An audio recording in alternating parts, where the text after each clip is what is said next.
this edition of Falmouth in Focus, we get an update on the condition of Falmouth beaches, honor our veterans at a breakfast at the Flying Bridge, and stop by the alternative gift market at St. Barnabas Church. All this and much more on this episode of Falmouth in Focus.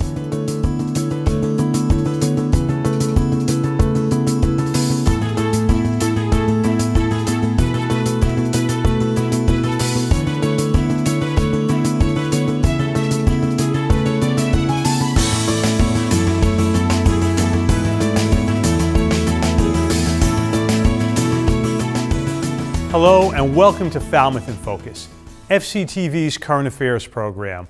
I'm your host, Michael Kasparian. On Monday, November 11th, Falmouth honored the brave men and women who have served this country at its annual Veterans Day ceremony on the library lawn.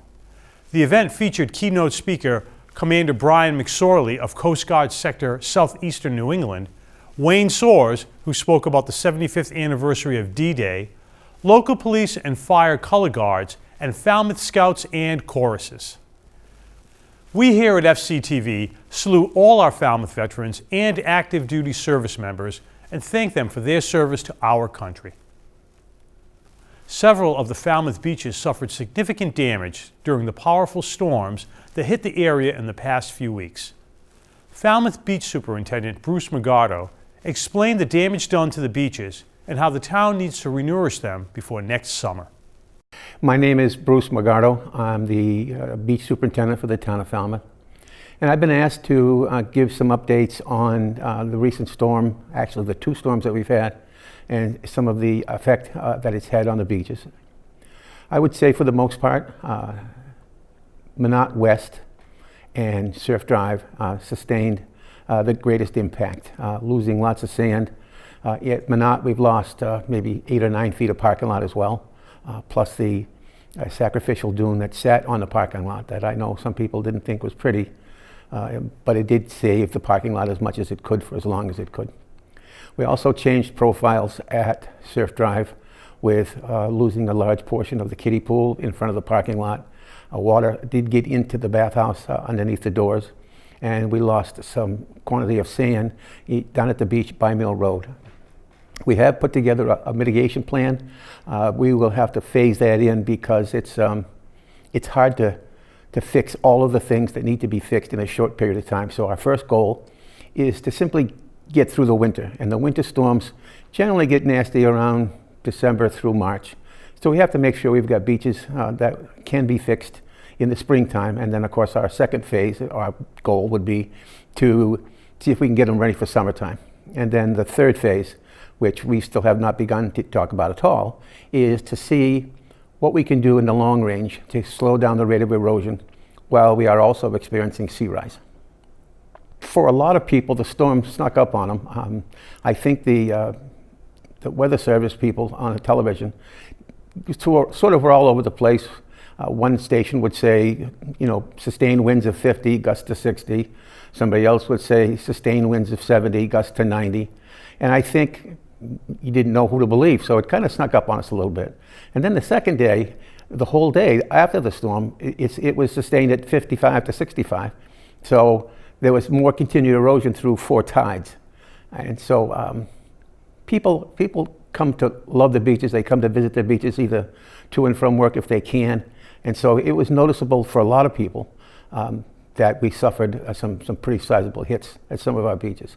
Even on the west side, Woodneck, Chappaquoit, Old Silver have had fairly significant profile changes, mostly in elevation because the sand did move around.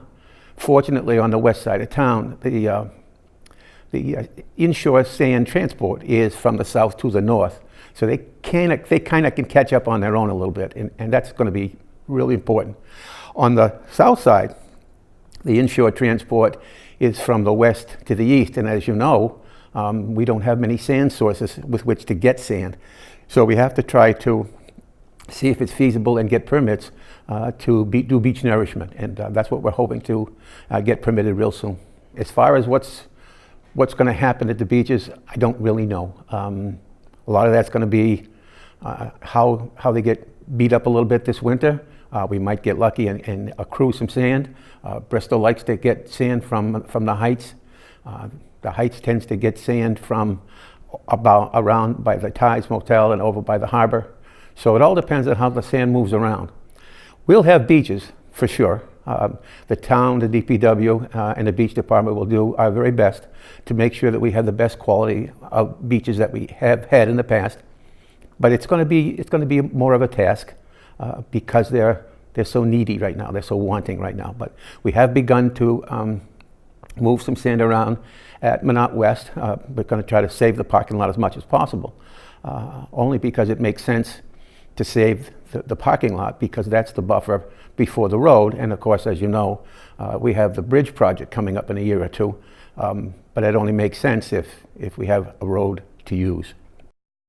Thank you, Bruce, for that important update on some of Falmouth's finest resources, and to Jeff Wyman for producing that piece. It's time now for 3 things from Town Hall, FCTV's condensed version of the takeaways from Fall Town Meeting. Selections are chosen based on community impact. Town meeting members met this week to discuss and vote on articles included on the 2019 Fall Town Meeting warrant.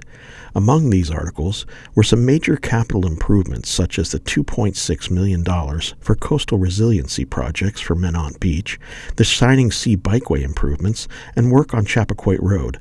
The total for the capital improvements totaled $9.6 million. The engineering study that was used to make the decision, wisely or not, by the Board of Selectmen to add some groins and do some beach nourishment on Minot Beach, basically says that the groins will add about 2 years to the beach nourishment project. So basically, this article asks us to spend $550,000 on 2 pieces of hard coastal engineering that will extend the life of a beach, or at least this nourishment project, by 2 years. The project in its entirety is under $1.5 million. So basically, it's a third of the cost of the project to extend a 10, perhaps 20-year project by 2 years. Whether climate change, to what degree climate change is going to have an impact on our sea level and or coastal erosion is yet to be determined, but we have storms. We are a seasonal resort community right on the water. And these are our assets, and it's very valuable assets.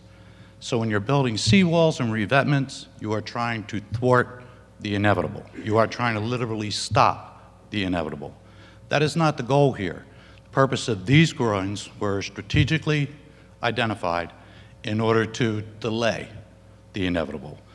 The question will come on the main motion of Article 2, the capital budget. All those in favor of the main motion signify by saying aye. Aye. All those opposed, no. The ayes have it by a majority. Town meeting also approved non-capital improvements in Falmouth Monday night. Recommendations from the Finance Committee to improve non-capital projects were open for discussion in several departments, including IT, Community Development, Engineering, and Beach departments. I feel like we're putting the horse before the cart on this one. Why don't we take that property by eminent domain if they're in arrears in the taxes, significantly in arrears of taxes, and then come to us and say, look, we took this land by eminent domain, it has asbestos and other problems, it's going to take 125 grand to clean it up and make it saleable. And we feel that the land, after it's cleaned up, would be worth X amount of dollars, whatever it is. I would think that's the proper way to bring it. The question will come on the main motion, Article 3, the non-capital projects. All those in favor of the main motion signify by saying aye. Aye. All those opposed, no. The ayes have it by a majority. Article 35 was taken out of order to discuss appropriating money from the Community Preservation Fund for the Open Space Reserve account.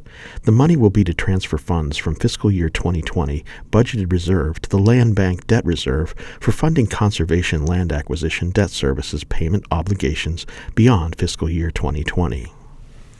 Originally, my intention was to hold this article for one reason, and that is to say that for many years, working with community preservation from its inception here in 2005, there have been many of us in this room and not in this room who have worked toward this moment, which is to see the land bank debt that we inherited when we passed community preservation, not just paid off. In this case, we have set aside with this vote all the money that will be needed to pay off the remaining debt obligations that will take us from 2021 to 2035. We have put $4 million aside in previous town meetings. This is the final $575,000. I personally feel like it's similar to having all the money that you owe for your house sitting in a little lockbox, and that's what this is. We have accomplished saving, preserving over 900 acres as a result of this, and I feel that all the work of town meeting and community preservation and all the staff of community preservation should feel extremely proud at this moment, and thank you for your support on this article. To see the meetings in their entirety, check out Government Channel 15's program schedule at fctv.org. We're going to take a quick break to learn about an adoptable dog from Friends of Falmouth Dogs. But when we return, we'll honor our veterans at the annual Veterans Day Tribute Breakfast. Stay with us. Angel is a sweet senior Maltese who recently came into the shelter. She loves to go on walks, is fully house-trained, and is a great lapdog. She came from a quiet home, and because she's small and a bit shy, she would likely do best with a family without children. However, she loves to be with humans and loves to go for car rides. She does have some health issues which will require medication, but she still has years ahead of her to provide lots of love and loyalty. If you think Angel is the perfect lapdog for you, please stop by the shelter and meet her.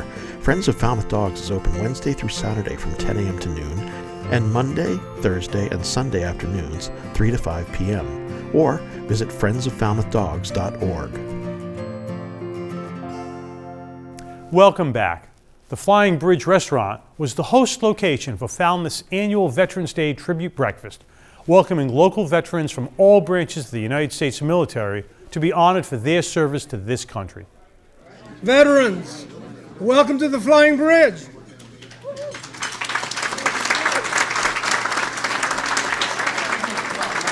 This is our 7th year. We started 7 years ago, and it's just become a very, very big thing. We got the congressman now comes, and we have various dignitaries giving speeches on the veteran situation.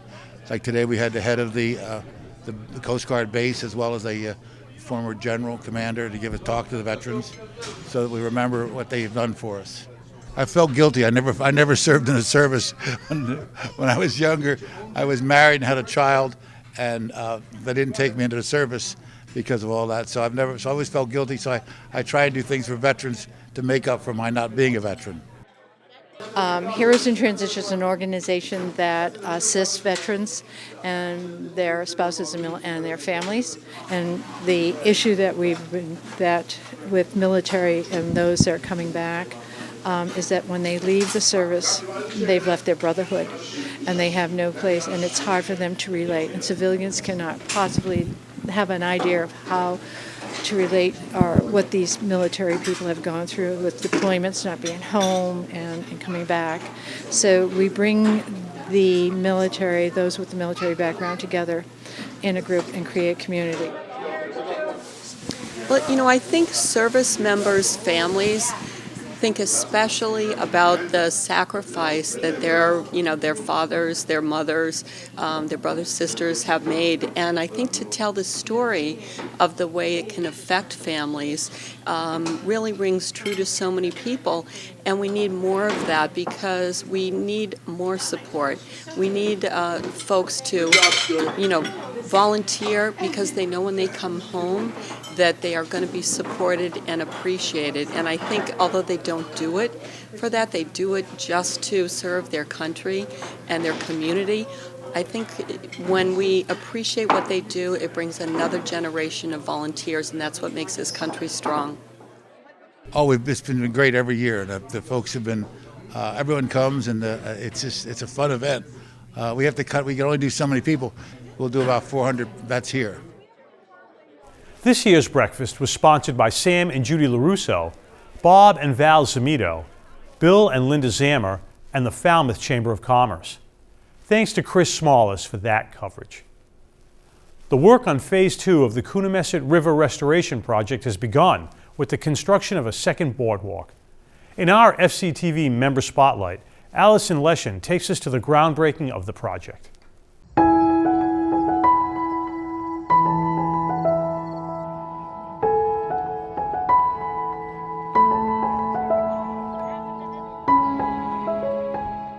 Years ago, almost to the day, we celebrated the Phase 1 groundbreaking, and at that time, the announced goals were better habitat for commercially important fish species and other wildlife, a more resilient coastal valley that can absorb floodwaters and whose natural wetland community can bounce back from storm impacts, and a healthy, restored ecosystem with expanded opportunities for recreational and educational activities along the river's length.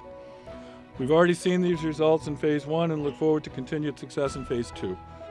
I got a tour of the site just this morning, and it really is just mind-boggling, super exciting, awesome project. So I really congratulate you for getting that first part of the project done and off to the second. So, our agency is really in charge of and responsible for ensuring the sustainability of commercial and recreationally important fish species. And removing dams, ensuring fish passage has really become an important tool for us to be able to do that.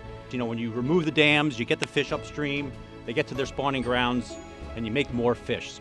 This project is an example of a nature-based solution to climate change, and it's an excellent example of the way in which habitat restoration like this also brings strong human and community benefits. We're getting natural, self-sustaining wetlands and a beautiful river. We're getting this incredible trail system, the opportunity to watch nature heal and become reborn over time.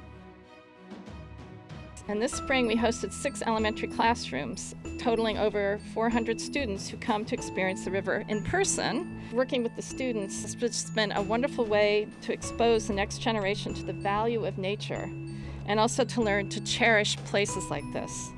And we've discovered the teachers have really taken this project on, that they're finding it's an excellent way to teach children about animal life cycles, ecology, hydrology, the local cultural history, right here in our own backyard.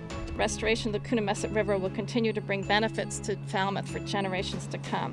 This has been an amazing community project. You can see the board, see how many organizations have been a part of it, have been dedicated to it, and that is such a Falmouth thing. We get things done when people from across the community come together and work towards a common goal.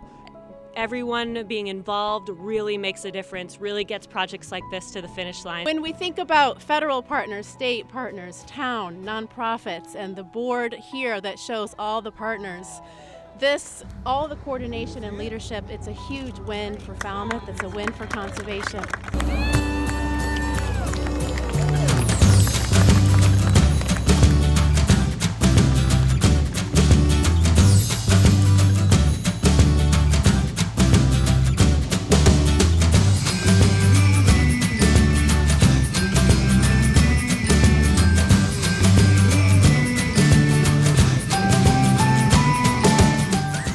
Phase 2 construction will continue with the removal of Middle Dam, replacement of the deteriorating John Parker Road culverts, and restoration of middle and upper bogs to riverside wetlands. All work is expected to be completed by spring 2020. Thanks again to Allison Leshin for that story. The 13th annual Upper Cape Alternative Gift Market is an interfaith effort by 8 congregations to help 10 local and 10 global tax-exempt organizations which are focused on Cape Cod, the environment, or at-risk people around the world. Visitors buy gifts in honor of friends or family members in order to support the work of these nonprofit organizations. We spoke with one of the organizers, Fran Senner-Hurley, about this year's event. So the Alternative Gift Market here on the Upper Cape is now in its 13th year, and it has grown steadily.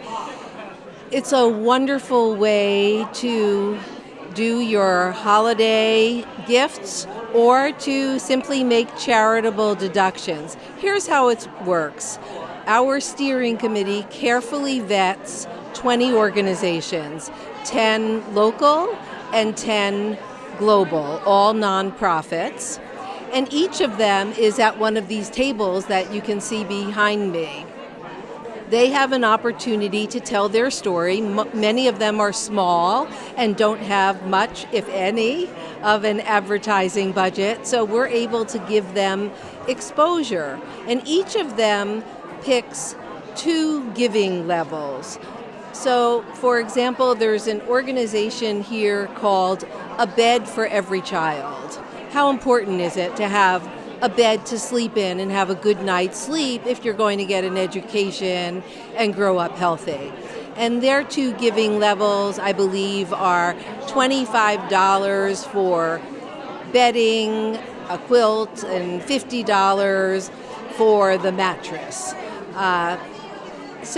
And each organization has picked 2 giving levels.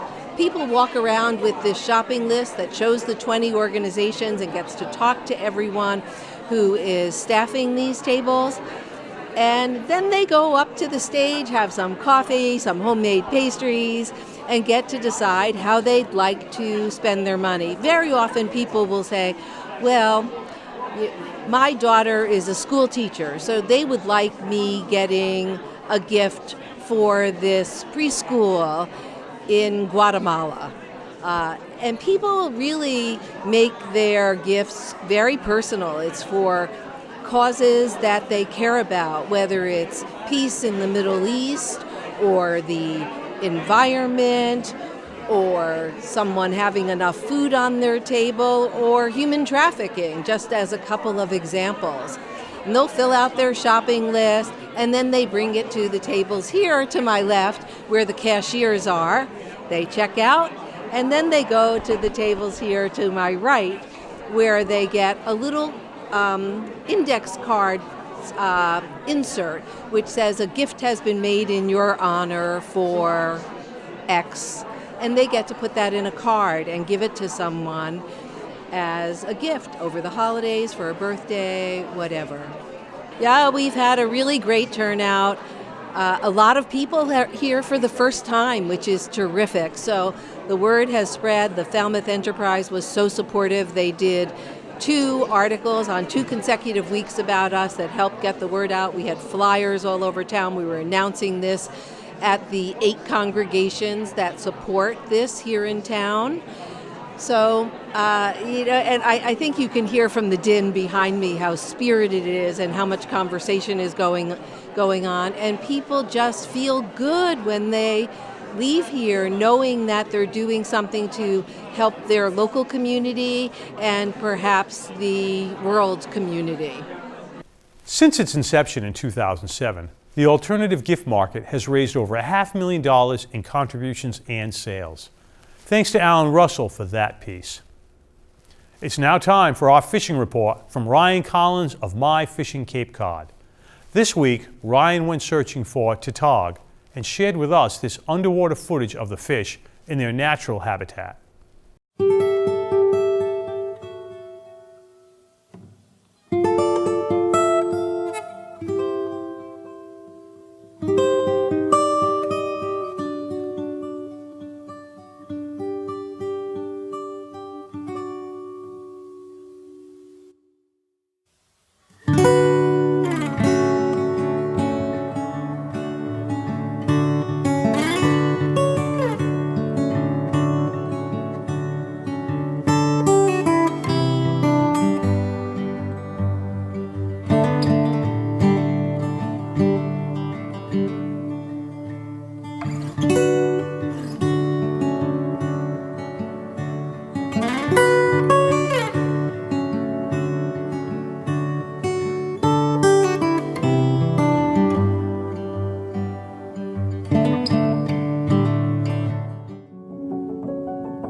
Ryan reports that there are still plenty of tautog around the Upper Cape this season. Thanks to Ryan Collins of My Fishing Cape Cod for that report. We're going to take a quick break, but when we return, we'll look in at the new theater program at Falmouth High School. Stay with us.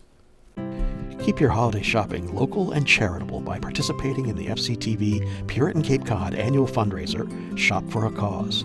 Stop by Puritan Cape Cod at 199 Main Street in Falmouth on Sunday, December 1st, between the hours of 2 and 5 p.m. to shop and enjoy food provided by La Cucina sul Mare Italian Ristorante.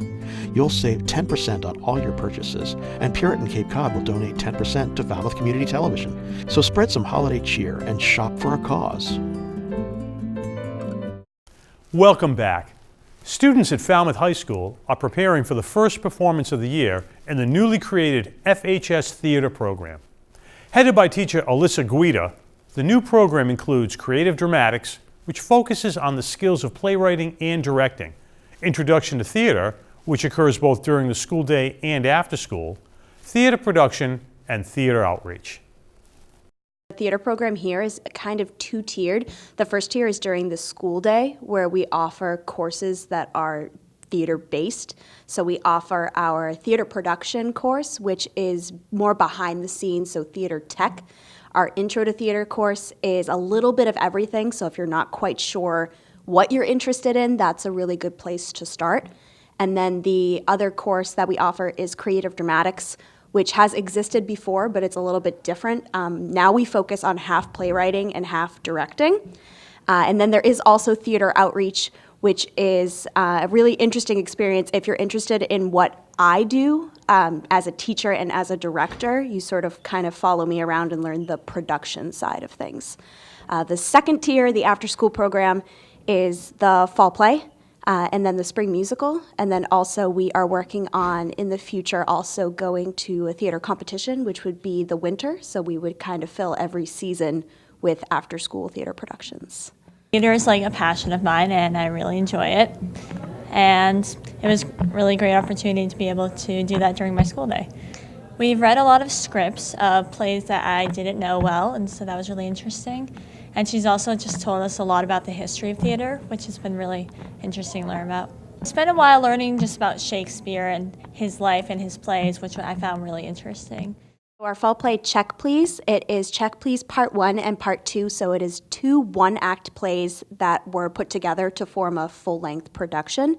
It follows the characters of Guy and Girl on a series of really, really terrible blind dates that couldn't possibly get any worse until they do. We have been rehearsing since the end of September, so the turnaround has been really, really quick. But we've been rehearsing pretty much every day after school. Everybody's been working really, really hard, and we've only added in tech in the last couple of weeks. It's looking really, really good. So you can see the show on Friday, November 15th at 7 p.m., Saturday, November 16th at 7 p.m., and Sunday, November 17th at 1 p.m. here in the FHS auditorium. You can purchase tickets on ticketstage.com and also at the door.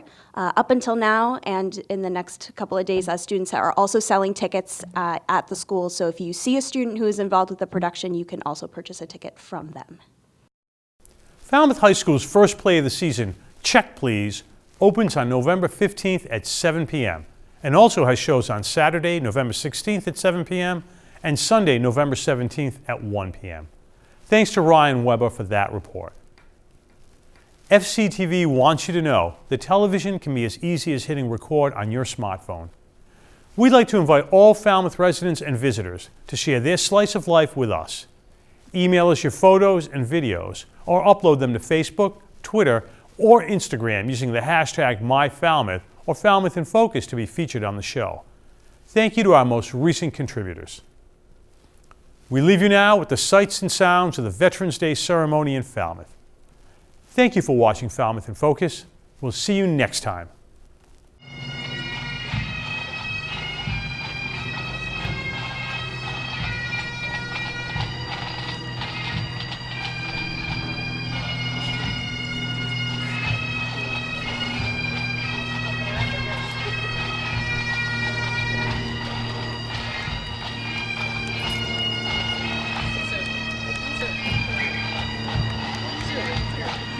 Sorry. I'm just saying hi.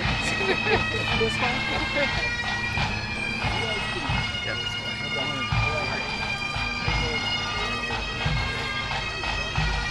Steep 5 stand.